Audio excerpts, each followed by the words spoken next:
mga amigo, ito ang aking sasakyan, Toyota Aqua, automatic transmission. So ngayon, ayaw bumukas. Yun.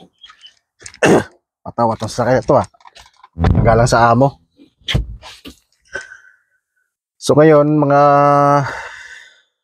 amigo kong mga baguhan dyan, lalo na sa mga hindi pa pamilyar sa sasakyan, lalo dito sa New Zealand, sa lahat ng pumupunta mga Pilipino rito, ano man ng skill mo, notice tayo kung di humawak ng sasakyan na mag-drive. Kasi hindi uso yung service dito, o company service.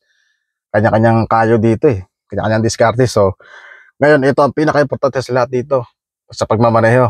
Halos na karamihan dito, automatic na.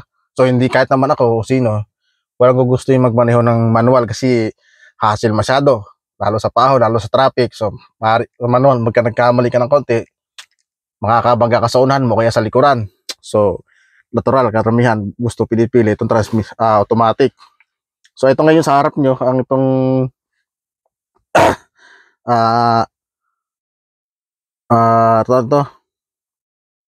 kanyang manual. So, ipapaliwanag ko lamang ito. Ibig sabihin itong letter P, parking brake yan.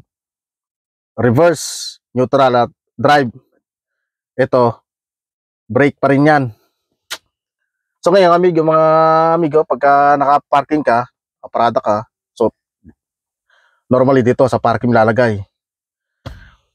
So hindi pa yan safe. Pagka parking ka lamang, kailangan mo ng handbrake. So ito ang handbrake niya. Ito, release. Tapos mo na itong button na ito. Release na siya, hindi na nakaagat yan. Gusto mo siyang pakagatin, yan, ganyan. Iangat mo lang siya. Naka-safe ka na, hindi na abante kahit naka-parking ka sa tagilid o sa nakapaahon. So ngayon, ang purpose nito, dalawa kasi yung brake na, pares brake yan, parking tsaka handbrake, pares brake yan. Ngayon, ang pagkakaiba lamang yan, pag sinabing parking, dito yan sa hulihan, ang kinakagat niyang preno, yung dalawang gulong mo sila yan, ito yan. Ang handbrake, ang kinakagat naman niya, itong unahan mo, yung dalawang gulong mo sa unahan. Yung apat na gulong, nakagat ang preno niyan, kaya safe ka na. So, sa madaling salita, hindi pwedeng parking lamang, kulang yan, kasi pwede pang umabante sa sasakyan. Hindi kakayanin ng dalawang gulong lamang ang naka-parking, naka-brake, kasi mabigat ang sasakyan natin. So, kailangan talaga dalawa, apat. Kaya maging apat na lahat yan. Safe na tayo dyan. So,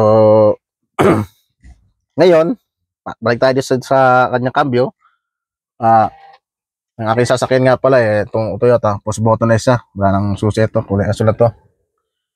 So, ngayon, pag gusto mo siyang gagamitin, i-release mo siyang ganyan, reverse, neutral, drive. Pitik-pitik lang, konti-konti pitik lamang yan. Pag drive, ready to travel na tayo pag naka-drive na. Ngayon mga kaibigan, wala na tayong problema kasi wala na nga clutch kasi accelerator tapos clutch. So wala na tayong problemahan dyan, napakadali na po niya i-maneho or drive. Ngayon, ang drive, dalawa po yan, dalawa ang purpose nito. Pwede mo siya ganyan. Ang purpose niyan, ito kasi, pag ganyan, naka-high sa low. Ang purpose nito, pag paahon ka, pabigat na loaded ka, sasakyan mo paahon, so mahirapan ito. So, naka-high kasi tayo. Gagantuin mo lang siya, pitikin mo lang siya dito, pakanan. So, pag pinitik mo siya dito, ng pakanan, ito, ganyan, malakas na yan, naka-logger yan. Babanat niya, kakaahon ng, hanggat kaya niya. Yan ang purpose niyan. Kaya kung makapapansin ninyo, naglalaro siya. Pero ganyan na normal niyan sa patag. Dito sa New Zealand, hindi naman ganun gamit ang logger kasi walang ganong ahonin. Patag ang lugar Okay. At itong letter B, ito naman po, ginagamit niya pag pababa ka, lumulusong ka ngayon, loaded ka. Diyan mo gagamitin yan. Dito mo makikita ka para ang makina niya ay naka-engine brake. brake ibig sabihin nito.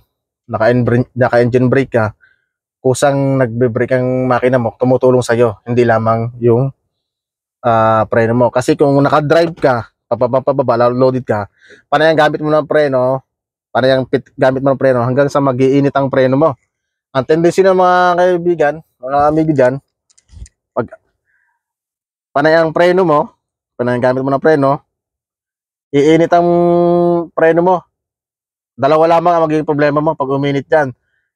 Didikit siya, hindi na bibitaw, o kaya